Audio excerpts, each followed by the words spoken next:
Hermanos, hoy es el último estudio que quiero dar acerca de la primera columna que se titula Sola Escritura. Previamente observamos 4 razones o 4 argumentos para adherirnos a esta columna y justificamos que esta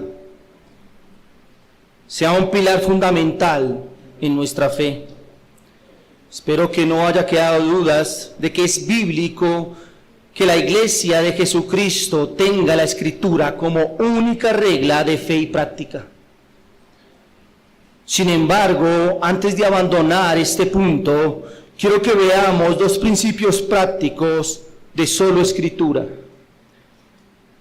Si yo hoy le preguntara a cada uno de ustedes cómo o de qué manera nosotros como iglesia o como creyentes podemos sostener o podemos levantar esta columna de solo Escritura, muchos dirían, pues hermano, fácil, podemos hacer unas pancartas bien grandes, ¿cierto?, que diga solo Escritura. Podemos salir a caminar, marchar y decir, levantamos este principio y creemos en solo Escritura. Otros tal vez dirían, bueno hermano, pues mire, si usted mira alrededor hay 5 columnas, pues busquemos un hermano que tenga una bonita letra, una hermosa letra, y plasmemos cada uno de ellos ahí, que cuando la gente llegue a nuestra iglesia, vea cómo es que nosotros sostenemos cada uno de estos pilares. Hermanos, pero la misma palabra de Dios nos dice que no son los oidores de la palabra los que Dios honra, los que Dios busca, son aquellos que oyen y practican la palabra de Dios. Debemos entender que esta columna hace parte no solo de los documentos teológicos o de las consignas de una iglesia bíblica, sino que esta columna hace parte de la vida piadosa de cada creyente. Así que hoy entonces veremos 2 principios prácticos acerca de solo Escritura. Para este propósito, hermanos, usaré un salmo que si usted lo estudia desde el principio hasta el fin, el salmo más largo que tenemos en la Escritura, el Salmo 119, usted notará que es un salmo que levanta un principio, y es el principio de solo Escritura. Encontramos un hombre que siempre está pensando en la ley de Dios, en los estatutos de Dios, en la palabra de Dios. Así que utilizaré este salmo y quiero que usted esté muy pendiente y vaya conmigo a este Salmo 119. El pastor Castañeda me preguntaba, ¿de qué manera le entrego a la iglesia? ¿Parada o sentada? Yo le dije, despierta. Eso es lo que anhelo. Así que esfuércese, hermano, yo sé que es difícil, yo lo sé, pero hermanos, esforcémonos a atender a la palabra de Dios en esta tarde.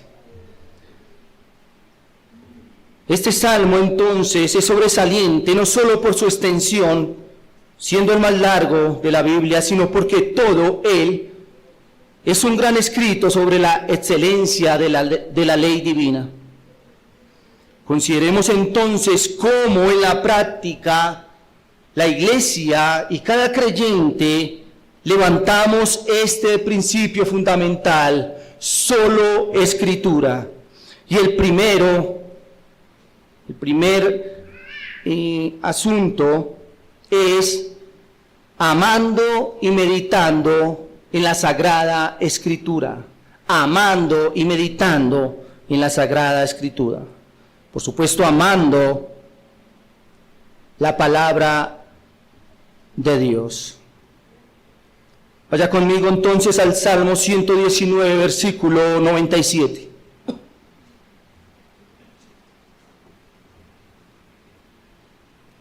Mire lo que dice este salmo. Oh, cuánto amo yo tu ley, todo el día es mi delicia. El salmista dice, oh, cuánto amo yo tu ley. Después dice, todo el día es ella mi meditación. Recientemente hemos recibido muchas enseñanzas acerca de la vitalidad y de la necesidad de la meditación en la palabra de Dios. Hemos aprendido entonces que meditar, o que deberíamos meditar en la palabra, y debemos ir no solamente a leerla, sino que debemos escudriñar, debemos ir una y otra vez a la Escritura. Eso es meditar en la palabra de Dios. Pero si hoy evaluáramos cómo vamos en esta disciplina, ¿qué podríamos decir? ¿Qué podríamos responder cada uno de nosotros? ¿Hemos hecho el ejercicio? ¿Hemos meditado en la palabra de Dios? ¿Leemos la palabra de Dios todo el tiempo? ¿Vamos a ella?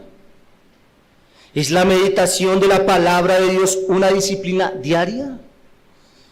Tal vez la respuesta no es muy favorable para nosotros hoy. ¿Y cuál será la razón por la cual la meditación en las Escrituras no es aún una práctica cotidiana en nuestras vidas cristianas? Esa es una pregunta que cada uno de nosotros debe hacerse. Alguno puede decir, hermano, la verdad es mi falta de tiempo. Estoy tan ocupado, tengo tanto trabajo, tengo tantos asuntos que hacer, que no me queda tiempo de meditar en la palabra de Dios. Otros pueden decir, realmente mi hermano es la falta de habilidad. A mí me cuesta ir a la palabra, a mí me cuesta leer. Otros reconocen, pues es mi propia debilidad la que no me deja hacerlo. Alguien más dirá, mi hermano, no tengo un lugar apropiado para meditar. Es que vivo en los barrios de abajo y es muy difícil hacerlo. Ese ruidal no me permite. ¿Y a dónde?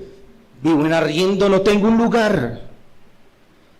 Sin embargo, yo me temo que la razón de nuestra renuencia a la meditación la encontramos en el salmo que acabamos de leer. El salmista claramente dice, oh, cuánto amo yo tu ley. Note lo que dice él, yo amo tu ley. Y después dice, todo el día es ella mi meditación. Dándonos la razón por qué este hombre podía meditar en la palabra de Dios todo el día, hermano, porque amaba la palabra de Dios. Quiero que entonces desglosemos esta petición del salmista, este Salmo 97. La primera frase dice, oh, cuánto amo yo tu ley. Hermanos, esta es una exclamación de amor, una frase que transmite una emoción con intensidad, con asombro y con reverencia.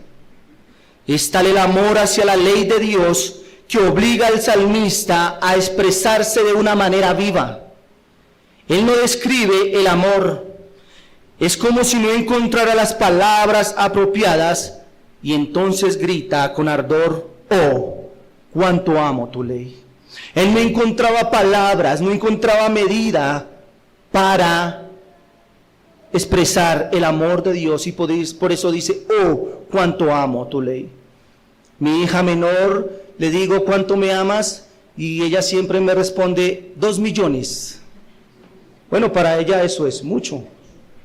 Pero el salmista, mis hermanos, no encontraba un número, no encontraba algo para expresar ese gran amor, y por eso él dice, oh, cuánto amo yo tu ley.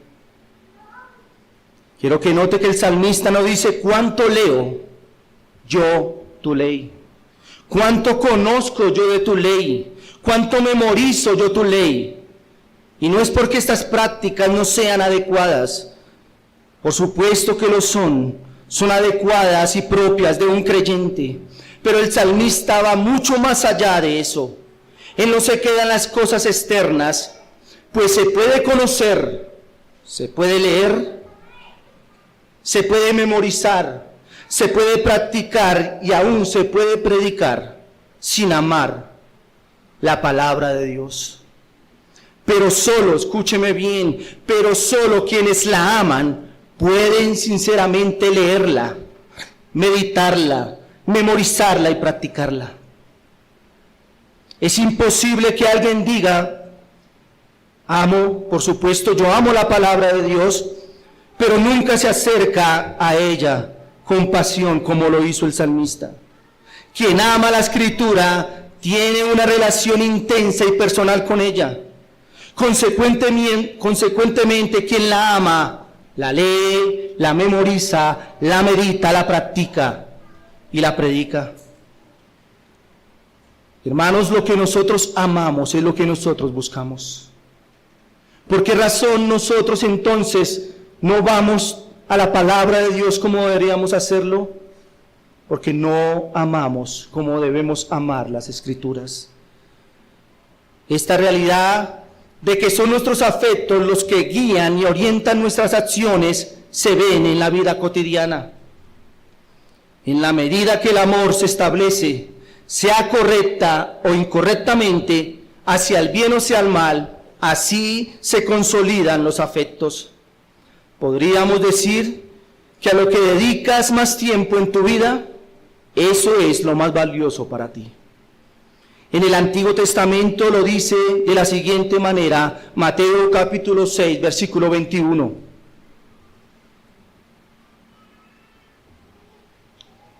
Porque donde esté vuestro tesoro, allí estará también vuestro corazón. Matthew Henry dijo lo siguiente acerca de este texto: el corazón se va tras el tesoro como la aguja se va tras el imán, o el girasol se vuelve constantemente hacia el sol. Donde está el tesoro, está allí también el valor y la estima. Allí el amor y el afecto. Donde está el tesoro, allí están nuestra confianza y nuestra esperanza. Allí estarán nuestro goce y nuestro deleite. Allí estarán nuestros pensamientos. ¿Qué hacía entonces que el salmista meditara todo el tiempo, todo el día en la palabra de Dios? El amor hacia la palabra de Dios. Nuestros afectos, lo que nosotros más amamos, allí estará nuestro corazón. ¿A qué le dedicamos entonces más tiempo? ¿A nuestro trabajo? ¿A nuestros hijos? ¿Al ocio?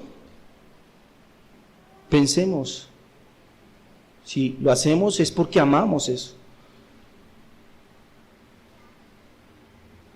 Observemos, hermanos, entonces, cómo este texto nos deja ver la razón por la que la palabra de Dios no es tan valiosa, no es de tanta estima, de confianza, de gozo, ni de deleite. Y es porque no la amamos lo suficiente.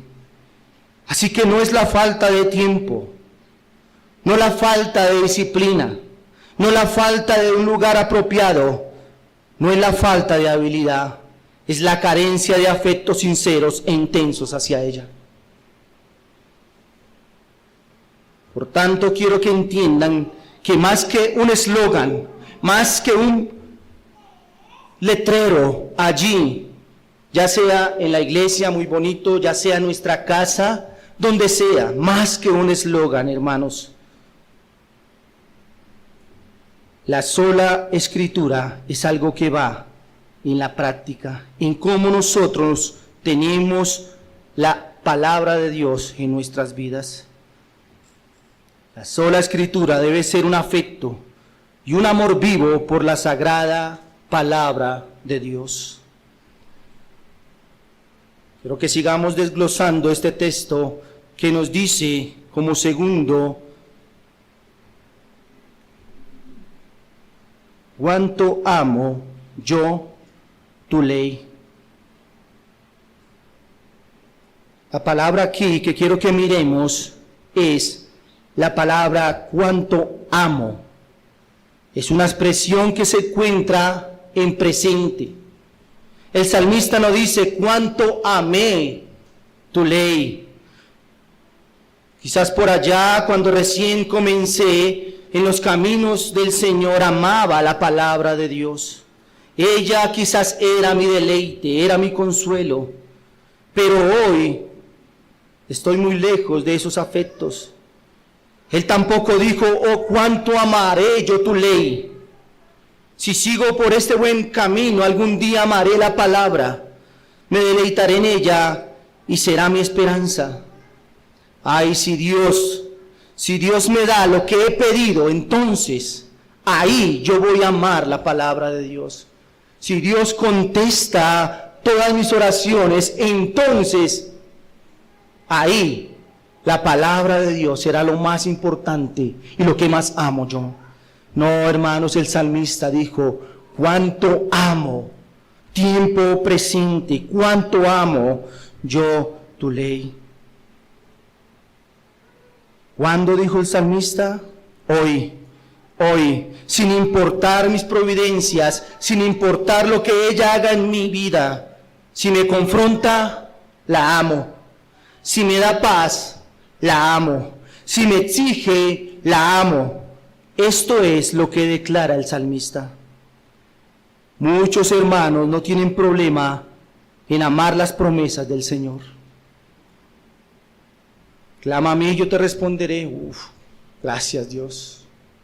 El Señor es mi pastor y nada me faltará.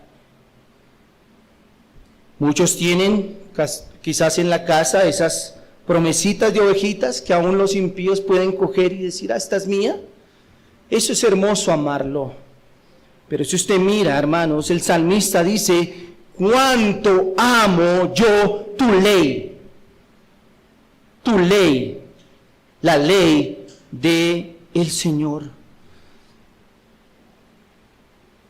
Esto se refiere específicamente a las exigencias de Dios para su vida, sus mandamientos, sus estatutos, el Pentateuco. Eso es lo que el salmista ama. ¿Qué amas, querido hermano de la Biblia? ¿Solamente las promesas? ¿Solamente cuando Dios te dice, yo estoy contigo?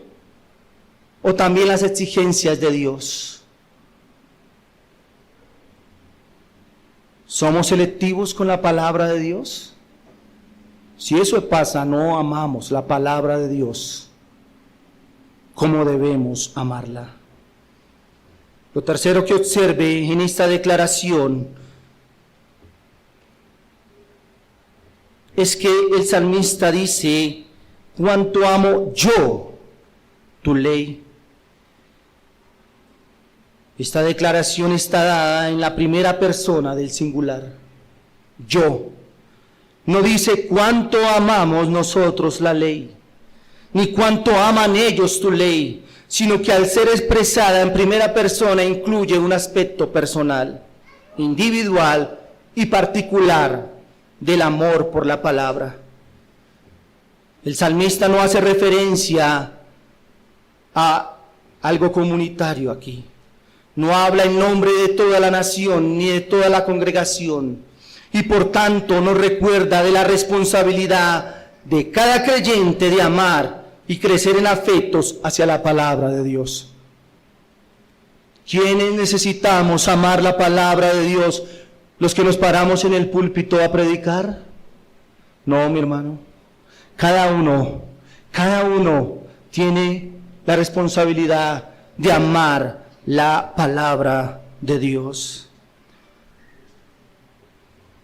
Pero también, como cuarto, nos habla y nos dice la cantidad. Cuánto amo yo tu ley.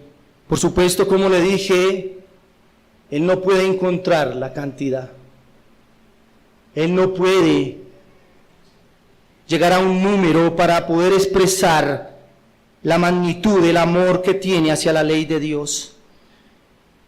Este adverbio que encontramos aquí, cuánto, es un adverbio que está calificando el verbo.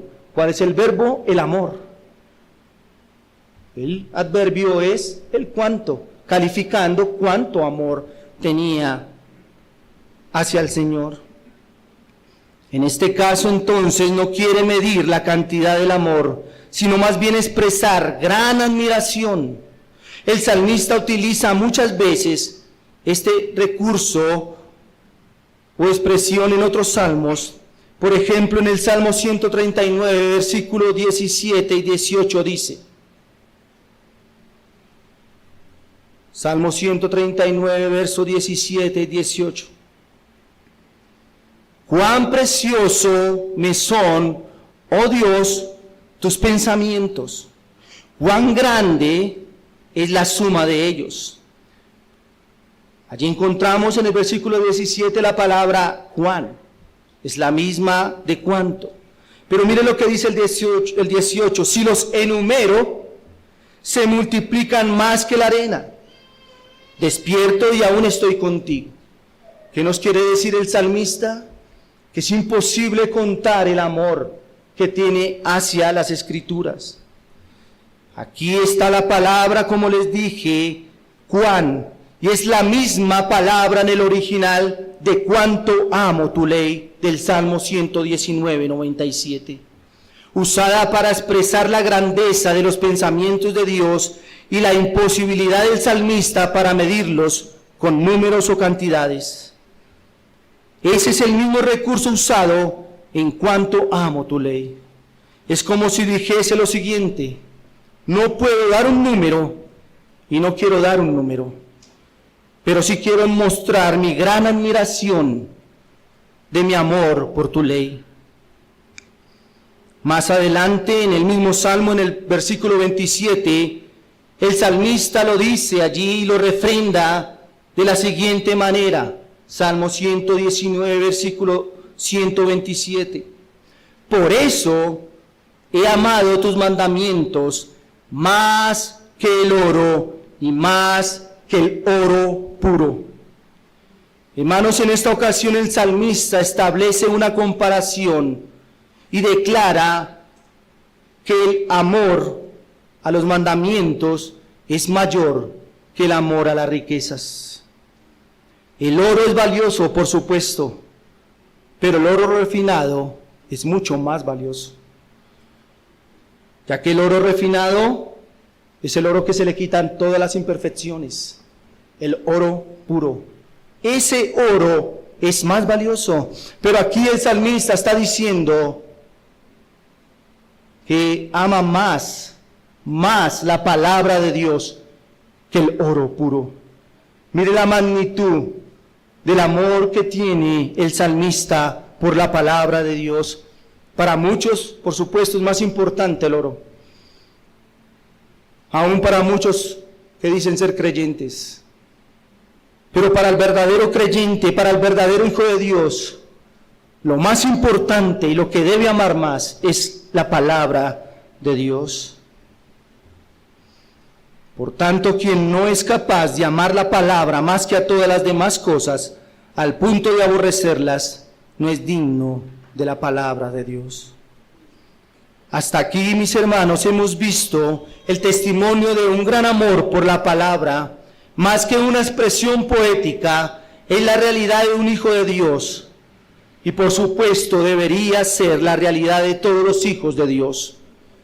Y en la forma como la sola Escritura pasa de ser una declaración histórica a una evidencia clara en el creyente. La sola Escritura pasa de ser un artículo de fe a ser la base y columna sobre la que el creyente edifica su práctica. ¿Cómo entonces, hermanos, nosotros vamos a poner o a sostener este principio de sola Escritura en nuestras vidas?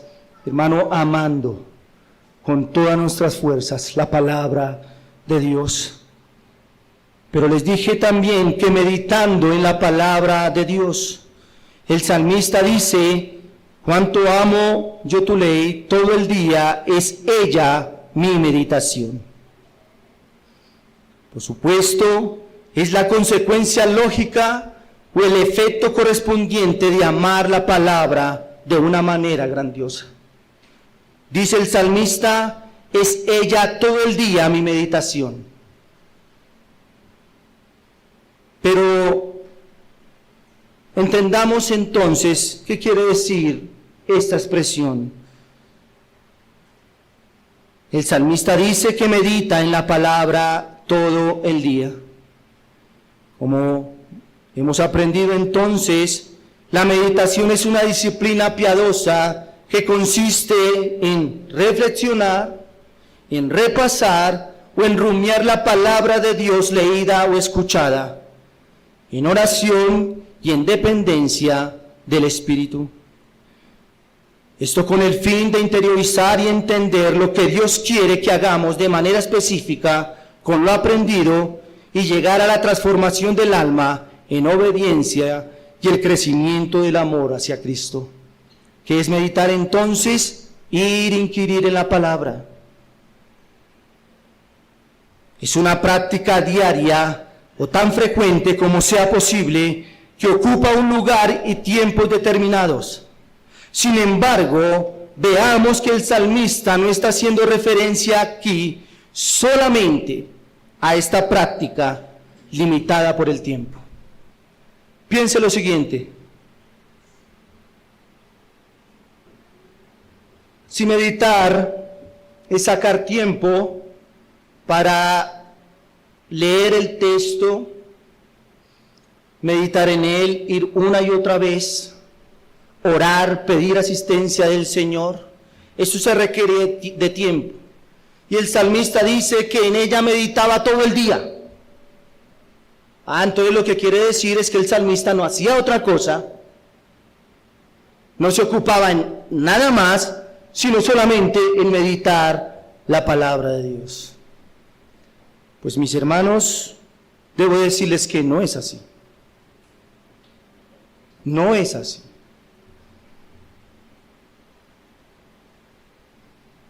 No podemos decir entonces que el salmista permanecía todas las horas del día, desde el amanecer hasta el ocaso, pensando y escribiendo y orando y meditando en la palabra de Dios.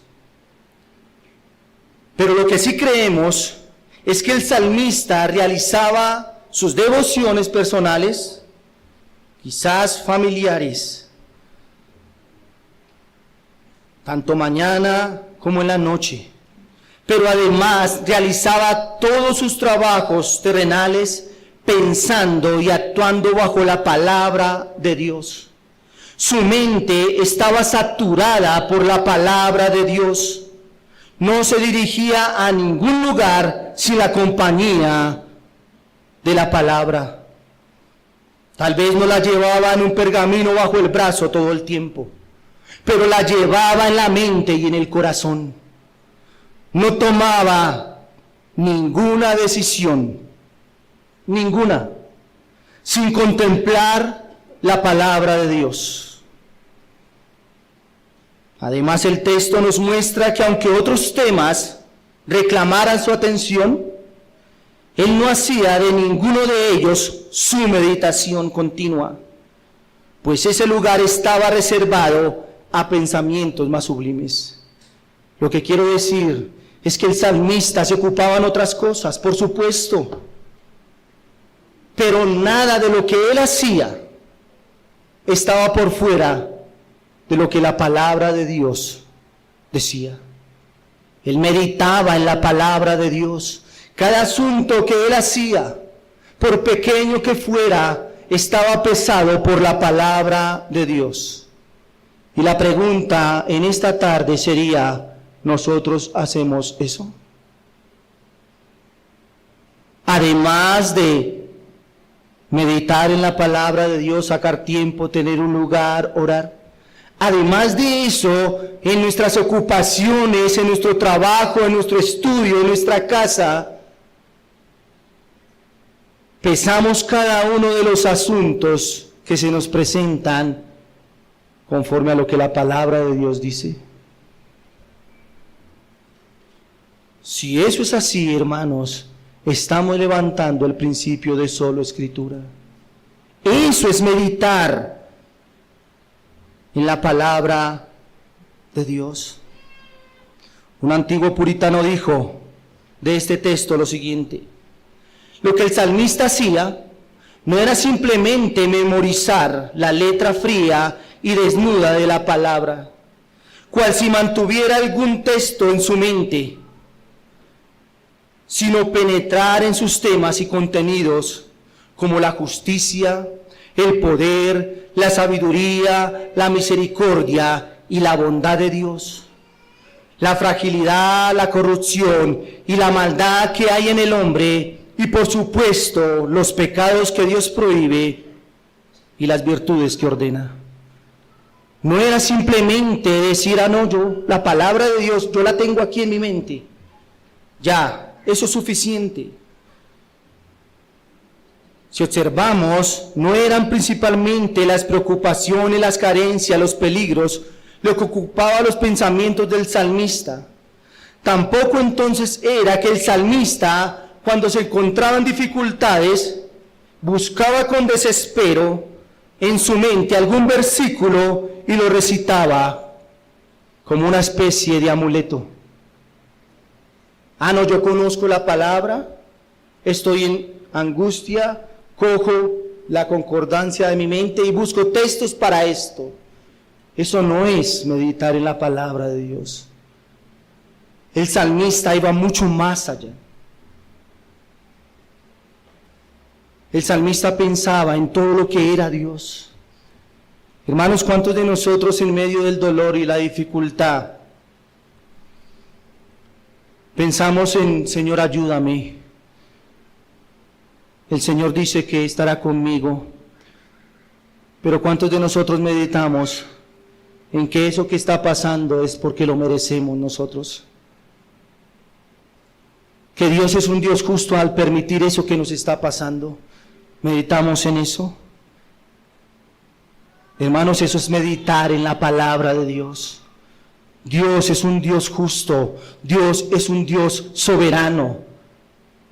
Dios es un Dios providencial. Nada de lo que pasa en nuestras vidas pasa por casualidad.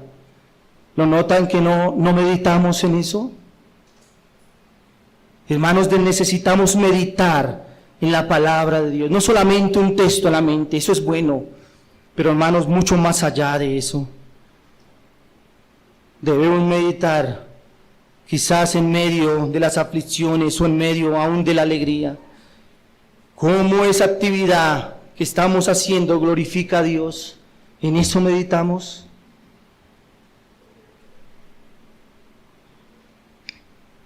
Meditamos en que Dios es un Dios justo y que debe hacer con nosotros como Él quiere, pero que podemos apelar a su misericordia y a su bondad. Quien medita así cada día, aunque no piense en un versículo exacto, puede declarar que medita en Dios todo el día. Esto no quiere decir que memorizar las Escrituras sea algo malo. Por supuesto que no, esta es una buena práctica y necesaria costumbre. Pero creer que si repito un texto muchas veces, eso en sí mismo despliega algún poder místico, eso es un error. Por otra parte, esto nos enseña que la meditación y devociones personales no nos enseña que no sean buenas. Pero si alguien pasa un tiempo orando y meditando en la palabra y luego se levanta de su lugar secreto a vivir como un ateo, estudiando y trabajando como los demás mortales, sin considerar lo que Dios dice de cada paso que da, entonces no está levantando el principio de solo escritura, se está engañando a sí mismo. Puede saber la Biblia, puede conocer la escritura, pero no la está practicando.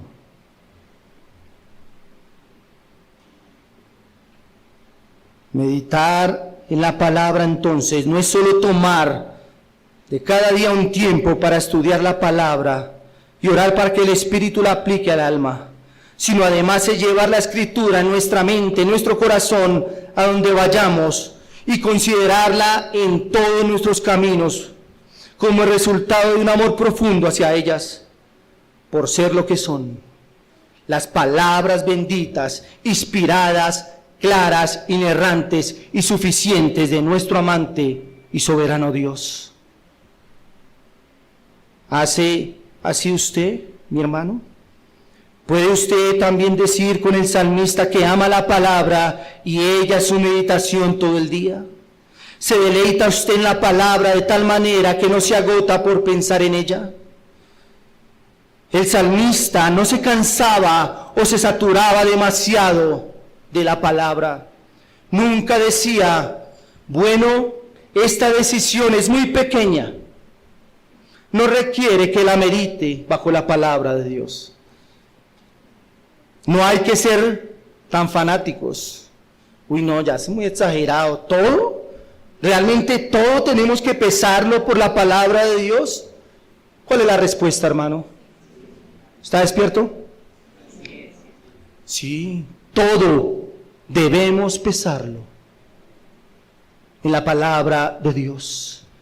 Allí es que levantamos ese principio de solo escritura. Jamás estaremos tan impregnados de la palabra que pequemos por hacerlo. Que se nos tenga que decir, basta ya, demasiado. No, nadie nos dirá, no, ya es suficiente, ya se conoce todo. No, hermanos. Esta costumbre santa y consciente de meditar en la palabra de Dios todo el día es vital para el creyente, ya que meditar, pensar, reflexionar, cavilar es algo que nunca dejamos o debemos dejar de hacer. Quizás podemos dejar de orar en momentos. Por supuesto, pues no podemos realizar tareas y decir, es que usted me puede decir, sí, pero es que yo mientras hago mis cosas oro. Bueno, hermanos,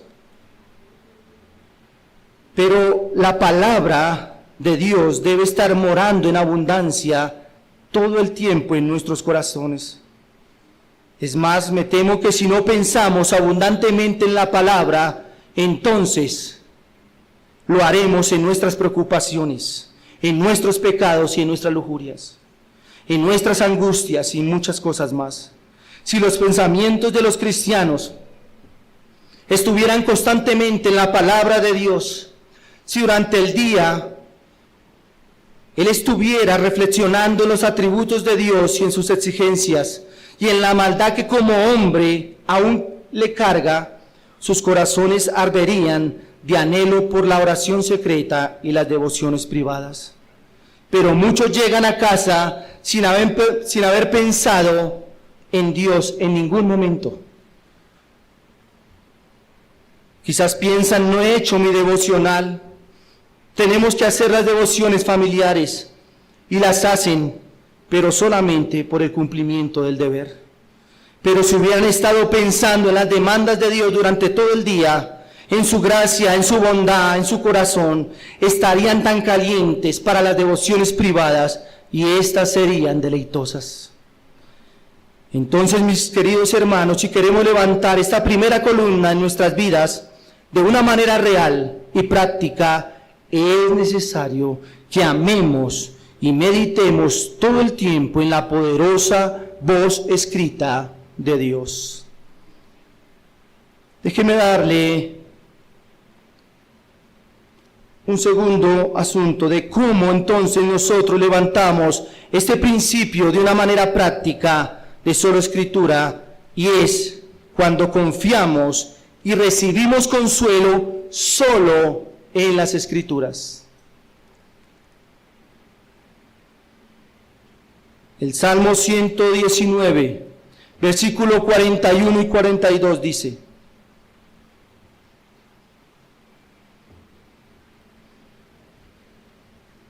venga a mí tu misericordia, oh perdón, ese es el 41.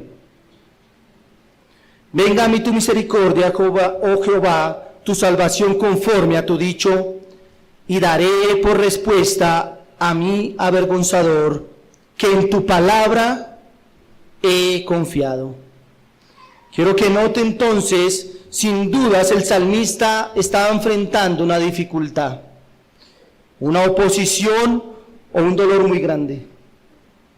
En el verso 41 suplica misericordia. Su estado era entonces de miseria y persecución. El dolor y el sufrimiento era sentido. Sus enemigos le injuriaban por confiar en Dios y esperar en Él. Por esto el salmista clama pidiendo le sean otorgadas de parte de Dios sus misericordias. El salmista pide ser asistido por el Señor, ruega por salvación, que no es aquí la liberación de sus pecados, sino que estaba pidiendo ayuda, salvación, liberación, victoria segura de un afrentador. Alguien que le estaba afrentando, alguien que lo estaba acusando por creer en el Señor. Al parecer entonces esta era una persecución espiritual, un ataque directo a su fe. Un enemigo lo acusaba y avergonzaba por confiar en Dios. Y el salmista entonces ruega por la victoria, confiando en la palabra que Jehová ya había hablado. Él deseaba que Jehová le oyera y contestara su oración, para que los burladores escépticos y contradictores cerraran sus bocas al ver la respuesta del Señor. Este ruego se escucha en varias oportunidades de este salmo.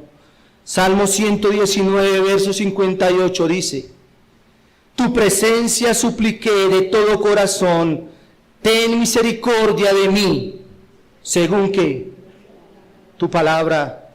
Salmo 119, 76, sea ahora tu misericordia para consolarme, conforme a lo que has dicho a tu siervo. Estas súplicas tenían una base, mis hermanos. El salmista se acerca a rogar a Dios, no en la base de lo que él debería hacer para Dios. Él no dice, dame misericordias porque soy tu hijo, sino que apela humilde y confiadamente en lo que Dios había hablado. Verso 41 dice, conforme a tu dicho, dame tu misericordia y tu salvación conforme a lo que tú ya has dicho. En el 58 dice, según tu palabra, según lo que había dicho Dios. Y en el 76 dice, conforme a lo que has dicho a tu siervo. Note en lo que el salmista estaba confiando, y era en lo que Dios había dicho. Uno de los argumentos que yo le di, por lo cual nos adherimos a solo escritura, es porque la palabra de Dios no contiene, la Biblia no contiene la palabra de Dios. La Biblia es la palabra de Dios. Es la voz de Dios, Dios hablando. Dios no se equivoca, Dios no miente. ¿Qué estaba diciendo entonces el salmista? Sálvame conforme a lo que tú ya has dicho. Es decir, que el salmista estaba confiando en la palabra que Dios le había dicho. Dios a nosotros, sus hijos, nos ha hablado y nos habla a través de su palabra. ¿En qué debemos entonces confiar? Si no es en esa bendita palabra inerrante de Dios. La pregunta es, ¿confiamos entonces en lo que Dios ha dicho? ¿Esa es nuestra confianza? ¿Realmente nos aferramos a Él como aquel que no miente?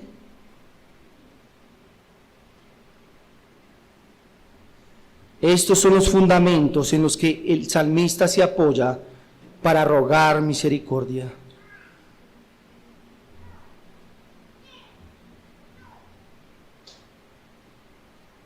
En el versículo 42 dice, y daré por respuesta a mi avergonzador, que en tu palabra he confiado.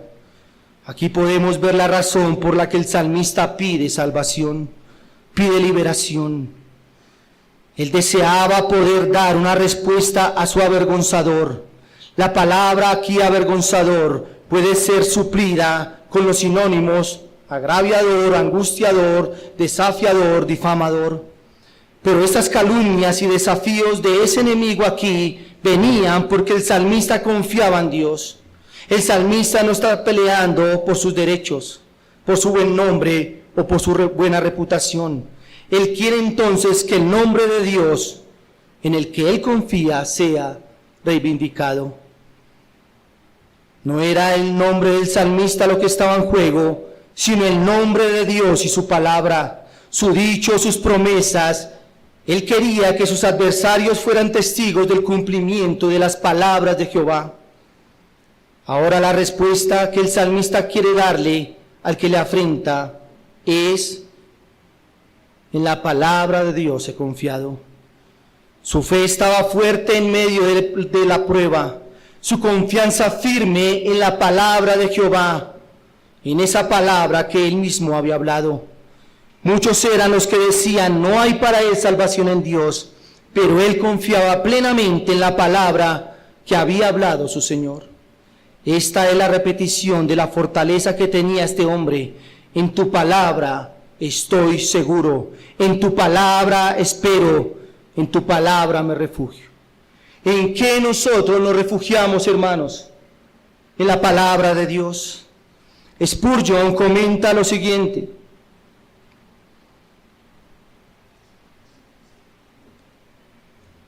su fe en la palabra demostró ser digna de confianza durante la prueba y ahora la utiliza como razón por la cual el Señor debe ayudarle a refutar los reproches de sus adversarios.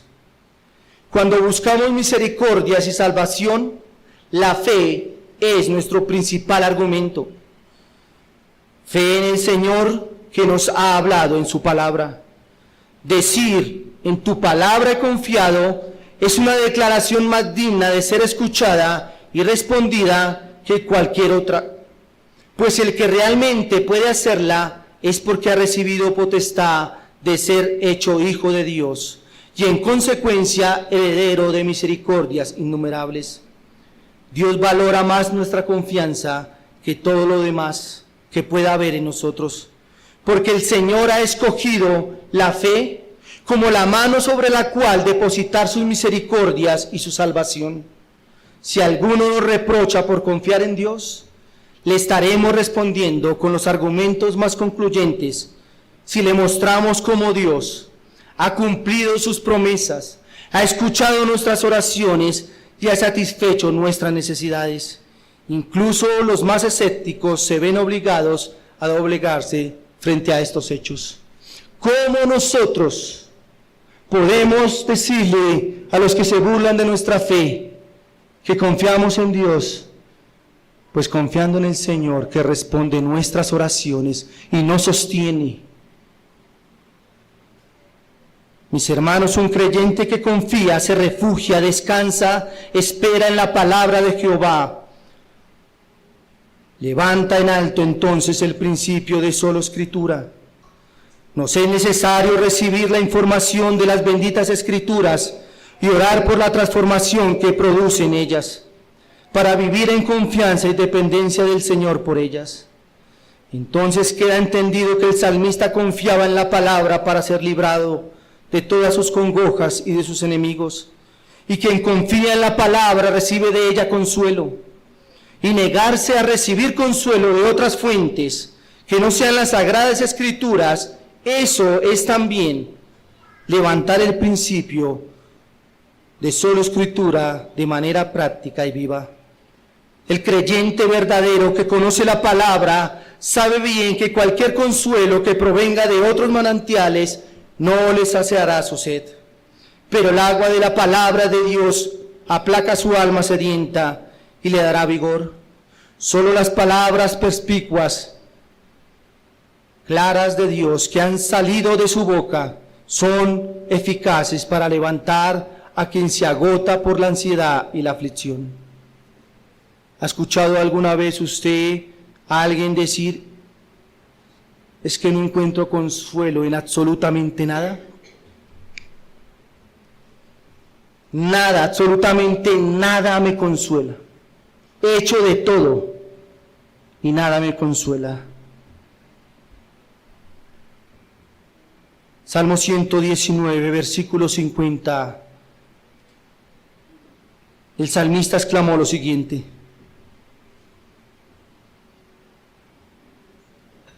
ella es mi consuelo en la aflicción, porque tu dicho me ha vivificado. Aquí, mis hermanos, encontramos una aseveración clara y concisa. El salmista declara que en medio de la dura prueba, la palabra es la que le brinda alivio, sosiego y gozo. La palabra es como un bálsamo que refresca el alma dolida. La palabra es ánimo en medio del agotamiento. La palabra es medicina en medio del dolor. El salmista también declara que es ella, la palabra, su dicho, sus promesas, las que le dan vida, fuerza y vigor. Cuando todo parece estar perdido, entonces el salmista dice: ella, tu palabra, es mi consuelo. Quiero que vaya al versículo 25 de ese mismo salmo. No hemos cambiado de salmo. Abatida hasta el polvo está mi alma. Vivifícame según tu palabra. Verso 28. Se deshace mi alma de ansiedad. Susténtame según tu palabra. Verso 37. Aparta mis ojos que no vean la vanidad. Avívame en tu camino. La situación del salmista era desesperada. Su providencia lo había llevado a sentir que moriría de dolor. Su alma estaba pereciendo. El abatimiento y la ansiedad lo han llevado a la agonía. Así que no era un dolor cualquiera. Era uno de esos dolores tan intensos que parece que su vida sucumbía frente a él. Pero este hombre pide ser vivificado, sustentado, avivado, pide ser levantado, reanimado, alimentado y nutrido, según la bendita palabra de Dios. Preguntémosle entonces al salmista, ¿qué era entonces su consuelo en medio del dolor, en medio de la angustia? La palabra de Dios. Dice el salmista que la palabra, el dicho de Dios, lo vivificaba. ¿Ha sentido alguna vez usted en medio de la angustia, del dolor, que no puede más? ¿Que ya no tiene más fuerzas? Muchos dicen: ya no tengo ganas de vivir, ya nada me aviva. El salmista dice: tu palabra me ha vivificado. ¿Qué hace, mis hermanos, que en medio de esas pruebas y en medio de ese dolor nosotros volvamos a la vida? ¿La palabra del hermano? ¿La palabra de su esposo? ¿La palabra de sus hijos? No, mi hermano, la bendita palabra de Dios. Por eso, un creyente nunca puede decir: es que yo no hallo consuelo en nada. Si eso pasa, es porque no tiene puesta su confianza y porque no es la palabra su único consuelo, porque ella cumple su propósito. Y el salmista lo sabía. El salmista sabía que lo único que podía levantarlo en medio de eso era la bendita palabra de Dios. Y por eso le dice al Señor: vivifícame en tu palabra, vivifícame en tu camino.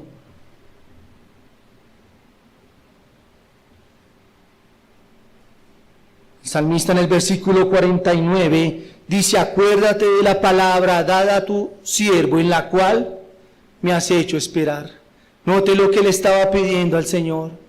Acuérdate de la palabra dada a tu siervo, en la cual tú me has hecho esperar. Hermanos, ¿en qué vamos a esperar? En medio de la prueba, del dolor, en medio del caminar, en medio de nuestro cristianismo mientras llegamos a la gloria.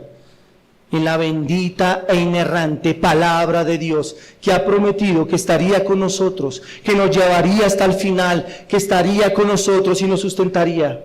En esa palabra es la que lo alienta, la que lo anima. Si eso pasa entonces en nosotros, hermanos, estaremos levantando el principio de solo escritura en nuestras vidas.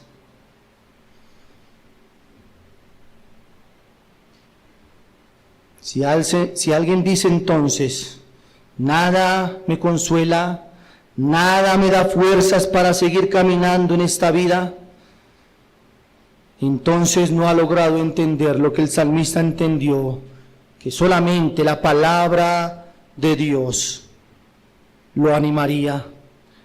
Así que aquel que piensa así, le aconsejaría que clamara también como el salmista: hazme entender el camino de tus mandamientos para que medite en tus maravillas. Hermanos, si no podemos hallar consuelo en la palabra de Dios, ¿en qué más?